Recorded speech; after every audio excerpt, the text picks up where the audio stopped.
Child, my head has been on a swivel on these YouTube streets. I don't know if I'm coming and going. So I told you all so many times that Bernard Jordan, he's entirely too old to be on here in this brouhaha mess. But like that girl was saying on TikTok in her live, that this isn't about what we think it is. It's not about recordings. It's not about who said what. It's really about this complex. This is her opinion. She said it's about this complex relationship dynamic that's been going on, romantic dynamic. Let me make that clear because she kept reiterating that this isn't about ministerial relationships or friendships. She said this is about a complex romantic relationship, and the person in the center, she said, is Bernard Jordan. She said that's the person who are the nucleus, excuse me, of the entire situation. And he has connections on a different level with Larry, William, and a couple other names that she mentioned who are also in ministry. And she said for years and years it was concealed until now. It spilled over to something else. She also mentioned, before I forget, she also mentioned that Whitehead was involved. And she said, do y'all remember? Because she said she was a pretty big donator to the Ellers. She said she has spent thousands. Those were her exact words. She said she has invested thousands into the Larry Reid platform. But anyway, she said she was supporting him since he had the brick background. Anyway, she said, do y'all remember when Larry Reid was kind of in his feelings about Whitehead being at Jordan's house or something like that? And she said that y'all remember when Larry said that it'd be a bunch of gay men around Bernard Jordan and they don't mean him no well, well and stuff. And I'm sitting there like, what? So she said that Whitehead was one of his boy toys, and that she said what really happened, y'all not paying attention. She said what really happened was he put the feds on him. And I was like, what? Baby, it's too much. I can't say that enough. It is too much. But if it's true, that makes sense. And then she said that, do you all remember when uh William had a blog? And I'm like, yeah, I remember that. I think it was like Obnoxious News or something like that. But I was like, yeah, I do remember that. I remember that. And she was like, William was getting the information from Bernard Jordan. She said William didn't know all them pastors like that and all their information and stuff like that. She was like, that's that was his primary source of information. I'm like, what is going on? What is going on? Like a child, when that woman said, I'm about to go to sleep and I'm about to roll my hair, but you can hear me and you can take this to the bank, baby. She said, you know why Karn ain't got no wife. She said, that's because his man for all them years, and you know who it was, child, honey. I wanted to throw my phone across the room. Because I was like, in a way, I was thinking to myself, she about to go to jail or she about to go to court with this mess right here. Girl, you saying some strong stuff about these men. And if what you're saying is true, that no matter how messy it get between all of them, they all take up for each other and defend each other. If what you're saying is true, and you have said it already out of your mouth that they band together to keep certain things secret. Now, another thing, I watched Uncle Tim's video and I was confused. So I'll just pose the question here because maybe you all know. I don't know, honey. But Uncle Tim kept talking about bisexual relationships. and that apparently, I guess Larry said something about he would make Mrs. Jordan cry or something like that. And so, my question for you all is, it a situation where in recent months that E- Bernard Jordan said that he's bisexual, or are you all insinuating that? You get what I'm saying? Are you putting your own pieces together like old girl over there in them TikTok streets?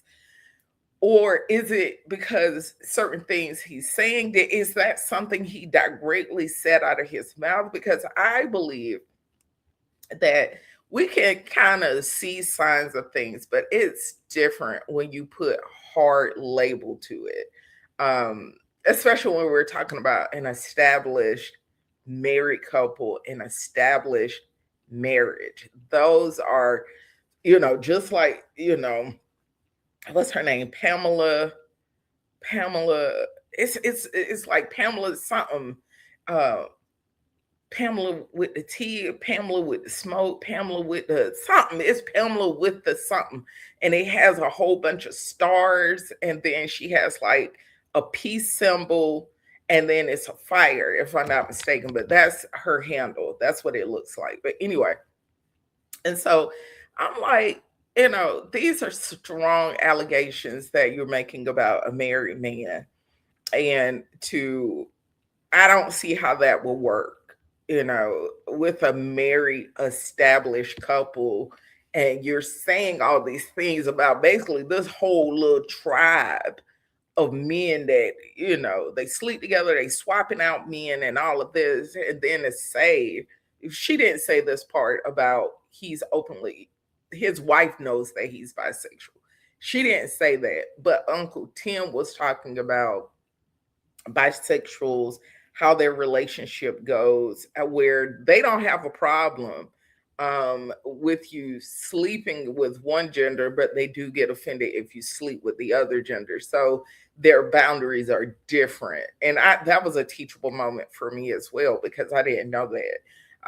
And talking about open relationships or swinging or poly relationships, not familiar. I only heard of them, but as far as getting into how those boundaries function within those dynamics, I wasn't familiar with it. So somebody can tell me, because I, honest to goodness, don't know. Help me understand. But like I said, my head has been on a swivel. I haven't watched a lot of the content, because what I've been looking for the channel that kind of give us a summary of all of the different sides and stuff, so we can catch the beat of it. It's like a drive through at McDonald's, not a sit down restaurant.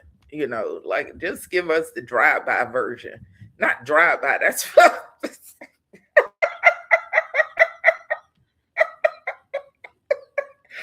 the drive through version, because baby, I don't have hours and hours and hours and hours and hours and hours of time to invest. Like Pamela, she come on late because she's on the West Coast. So honey, my little eyes be fighting, honey, for the little bit of strength, honey. They can hold my little eyes open. Because I'm be honest with you, sometimes I do fall asleep on her, child. My little phone be right there by my head, because I don't fell asleep holding the phone. Honey, I mean, West Coast time, I can't deal with that, child. And then you be wanting to come on old dark 30 on the West Coast so you can talk about it. Girl, but she has rolled out so much that baby, I can't, girl, girl, she had me. I was crying laughing. She said, "We're not gonna sit up here and act like we know. We don't think that." She didn't say we don't know. She said, "You ain't gonna sit up here and act like we don't think that Bobby Jones like men too."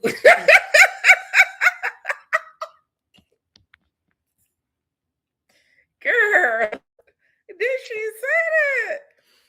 Honey, and I did put in the chat. I was like, you can't say that about Bobby Jones now. I mean, back then those men did dress in a very distinct manner. So we can't say that. Now, one piece I'm gonna say, and then I'm gonna skedaddle. Now, the building in New York that E. Bernard Jordan owns, that used to be and belonged to Reverend Ike, right? And apparently, allegedly, that's who, he's connected to. I just say that. That's who he's connected to. But we know that Reverend Ike was gay, when we look back at, I think they said he had an office across from Yale, Princeton. Um, One of them, it was an Ivy League college that Reverend Ike had he had an office across from it. Was it Harvard, Princeton, Yale? It was one of the most prestigious Ivy League schools. He had an office across from there, and they were saying that by then it was just being mailers sent out, and generic letters, and people were sending in all this money. It was a lot of money. But I remember reading that article. Oh my God, that had to be, I know that was about 18 years ago when I read that article, and I was just floored, to when they started talking about the allegations, lawsuits were made against him by his boyfriend, and he was suing him, and it got crazy at the end of Reverend Ike's life. I can tell you that now. It got crazy. So if you're able to find that article, then read it. If you don't want to look for it, drop down in the comments and remind me, because baby, I'm guaranteed, like that old KFC commercial. I am guaranteed to forget, honey. But if you remind me, I sure find the time to go look it up. But I do have to run. I don't have a lot of time today. But baby, my head being from right to left, right to left, right to left. I can't keep up. But one of you darlings, please get your bag up. And the way you can get your bag up, please just give us highlights like they do on the 90 Day Fiance channels. And baby, you will grab you a bag with no problem. Trust me, people will watch it, because we can't be up at old dark 30, trying to catch up on everything and through all the information. Child, we can't do it. So go ahead, make you a channel and make you a bag, big bank. Like Peach say, I got a big bag, a big bank. I got a big bag, big bank. Heart work. Loose that money, honey. Loose that money, honey.